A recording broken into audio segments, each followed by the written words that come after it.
Ayan, mga insan, yung ating alaga paghapon,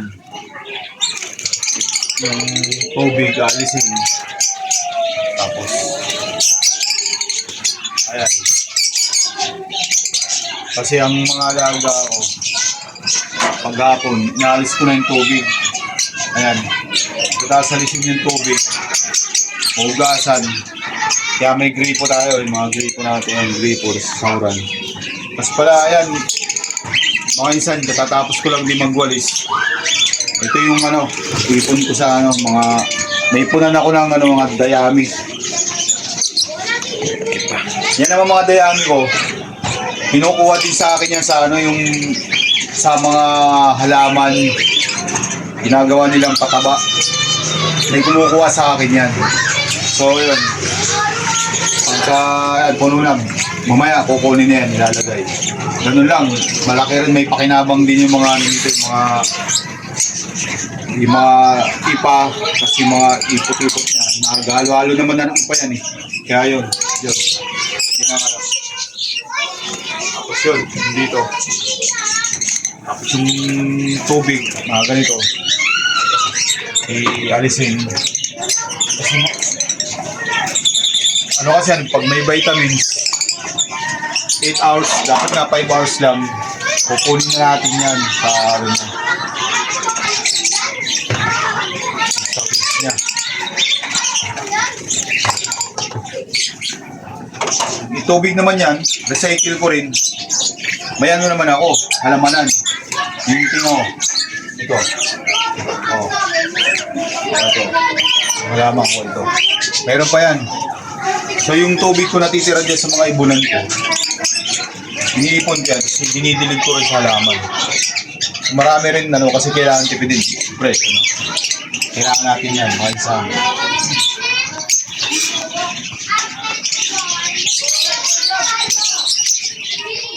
So yun, ito tuloy-tuloy. Yung mga tira-tira ng pagkain. Bawa yung sa akin kasi, yung pag may inakay siya, hindi ko na inaalis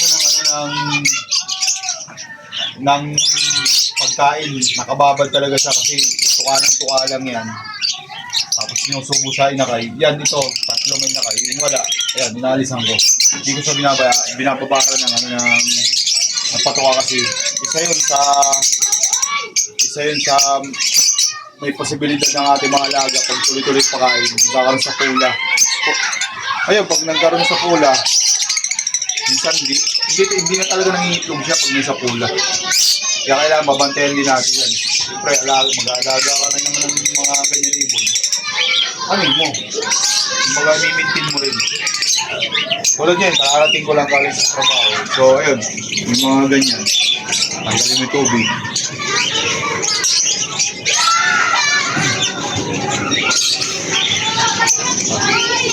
Kasi isa rin na iniiwasan ko yan sa ibunan ko.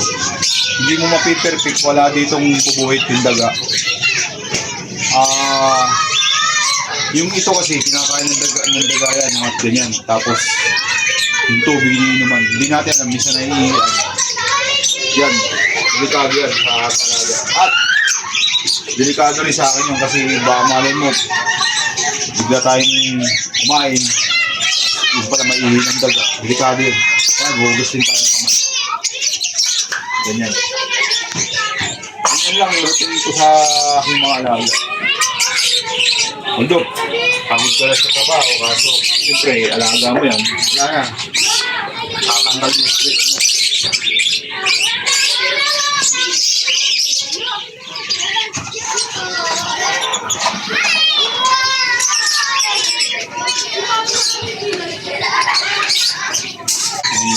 Sige.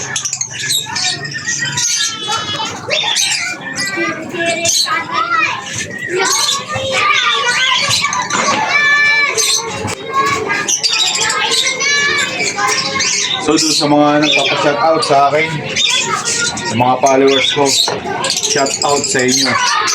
Pabuhay kayo ng mahabang taon hanggat kaya nyo. Ayun.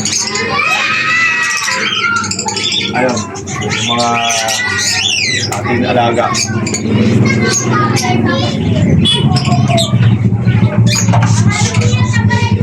Pero sa lugar ko, ang aking mga alaga pala mga insan, sanay sa ingay. Kasi magandang mga alaga na sanay sa ingay kasi parang hindi sila may stress. Kumbaga, pag tahimik kasi, pag may maingay, nabubulabog sila. Sanay na sila sa ingay, kahit nang lilimlim yan, ng kung anong ginagawa nila, hindi na sila nabibigla. Alam na nila yun.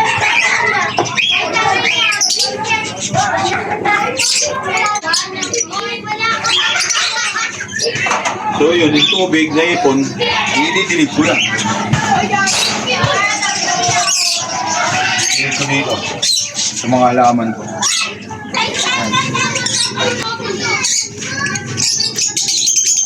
Ayan.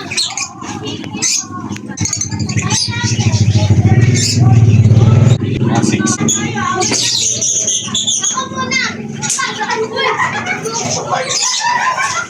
Dito na.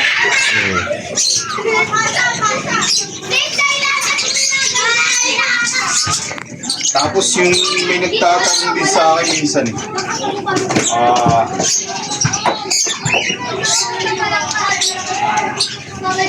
kailangan kung may nag-aalawa ay sanga ng malunggay parang lalagay mo para ginagawa rin nila mist box ano yan parang dito sa mist box kahit hugad ginagawa hugad nila yan malunggay.